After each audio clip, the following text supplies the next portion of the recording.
Halo, selamat datang di channel Ruang Taktik. Di video kali ini, kita akan analisis kemenangan Man City atas Real Madrid 4-0. 4 gol tanpa balas merupakan skor yang sangat besar untuk laga semifinal. Yap, setelah ditahan imbang di leg pertama, City tampil dominan di leg kedua.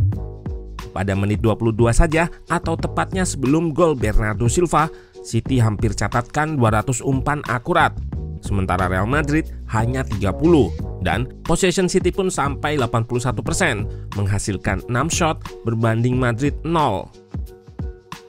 Dominasi ini pun mampu dikonversi City jadi keunggulan yang relatif cepat lewat gol Bernardo Silva, memanfaatkan terlalu dalamnya pertahanan dan lengahnya gelandang Madrid dalam menjaga ruangnya.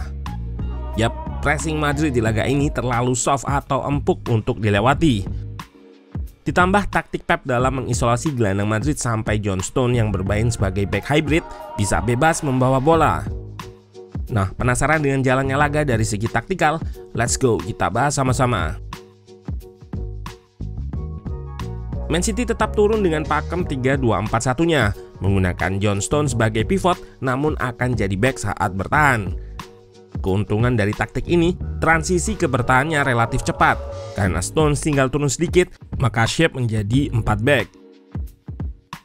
Sementara Real Madrid menggunakan formasi 4-3-3. Starternya nggak ada perubahan dari leg pertama, baik Real Madrid maupun Man City.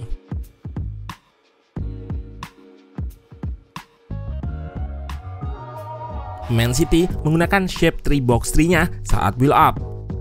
Di sini terlihat dengan box atau 4 pemain Man City di tengah unggul jumlah terhadap 3 gelandang Madrid, 4 versus 3. Karena Valverde serta Kroos diikat De Bruyne dan Gundogan, maka Stone atau Rodri kerap kosong. Beberapa kali juga Man City bisa keluar dari press Real Madrid melalui Walker di sisi kanan.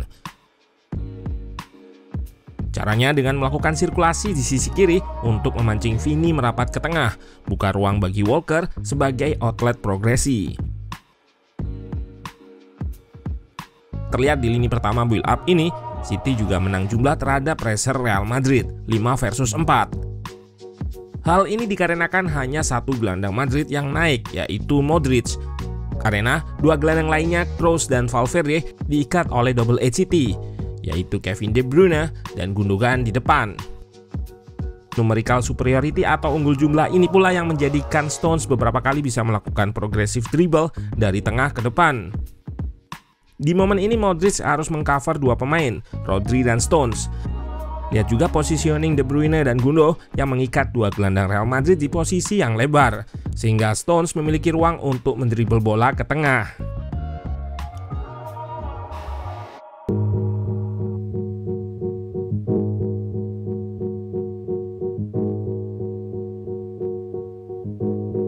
Pada leg pertama, De Bruyne dan Gundogan seringnya start lebih ke belakang.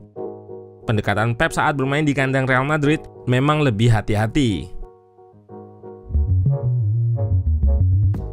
Pada fase attacking, shape 3-2-5 City lebih terlihat 1-4-5. Dua center back terluar naik sejajar dengan dua pivot di tengah, meninggalkan Ruben Dias di belakang.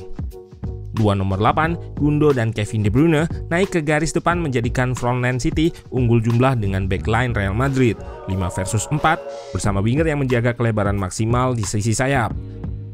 Shape ini memang terkesan terlalu berani dengan hanya meninggalkan satu pemain di belakang. Namun dengan shape ini pula City bisa mengurung pertahanan Real Madrid. Ditambah anak asuh Ancelotti tersebut juga bertahan cukup dalam. Dua wingernya ikut turun sehingga praktis hanya ada Benzema di depan sebagai rest attack atau pemain yang akan melakukan counter attack. Hal ini yang menjadikan field tilt atau persentase City masuk ke sepertiga akhir Real Madrid sangat tinggi, mencapai 78,3%. Blok pertahanan Madrid memang seringkali berada terlalu dalam di kotak penalti, sehingga meninggalkan ruang yang bisa dimanfaatkan oleh City di depan kotak penalti. Dari luar area kotak penalti ini, City bisa mengkreasikan peluang. Selain itu, dari ruang kosong di depan kotak penalti, 4 pemain City yang mengurung tadi bisa berperan sebagai pemain yang memindahkan serangan ke sisi jauh. Saat pertahanan Madrid kompak di satu sisi, Man City sering melakukan switch atau pindah arah serangan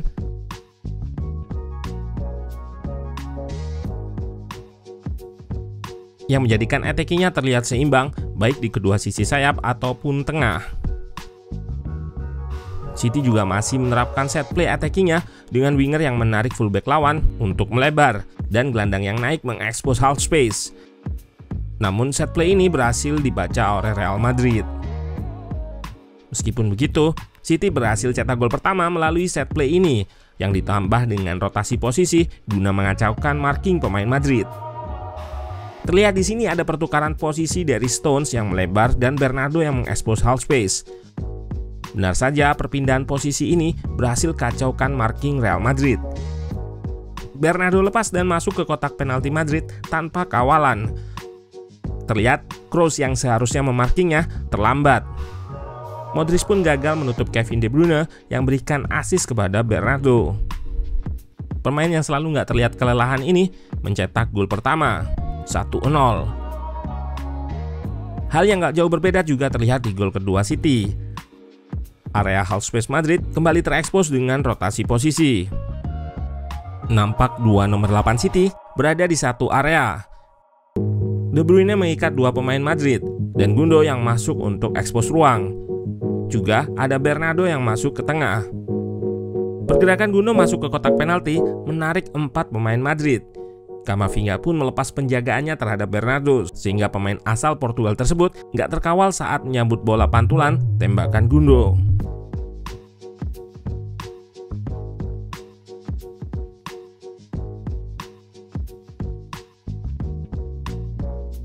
Terlihat dari momentum chart ini, Real Madrid mendapatkan momentum di sepertiga akhir babak pertama dan awal babak kedua. Namun, saat menguasai bola, Madrid dibuat kesulitan oleh pertahanan City.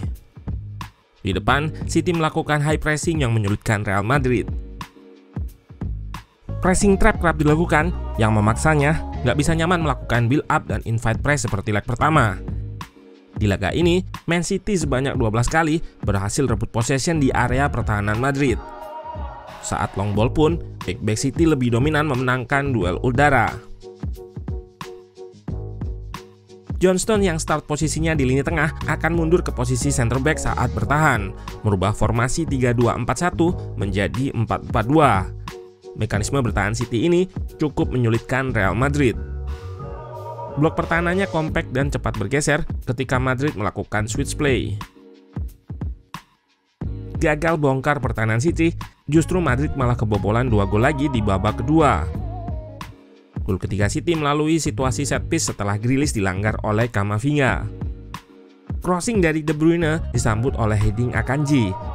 Sundulannya nggak sempurna, namun arahnya berubah karena membentur Eder Militao. Unggul 3 gol, Pep nggak memperlihatkan indikasi untuk mengendurkan serangan.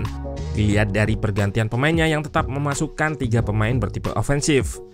Malahan, tiga-tiganya berkontribusi di gol keempat City yang semakin membenamkan Real Madrid. Hal ini bertolak belakang dengan musim lalu ketika City malah bermain bertahan dan kebobolan 3 gol. Gol keempat dimulai Alvarez rebut bola dari Vini, dilanjutkan pre-assist dari Mahrez kepada Foden di ruang antar lini Madrid. Nggak terkawal, Foden dengan mudah lepaskan umpan terobosan kepada Alvarez yang melakukan run in behind ke belakang bek Madrid yang diakhiri dengan placing ke pojok kanan gawang Courtois. Ancelotti kalah segalanya. Dari passing map berikut, nampak nggak ada koneksi antar pemain di babak pertama. Lini depan tumpul dan lini belakang nggak berdaya. Padahal Pep Guardiola menggunakan starter dan taktik yang sama pada leg pertama. Ini menunjukkan level eksekusi pemain yang nggak stabil di tiap laga. Dan City di pertandingan ini tampil lebih superior.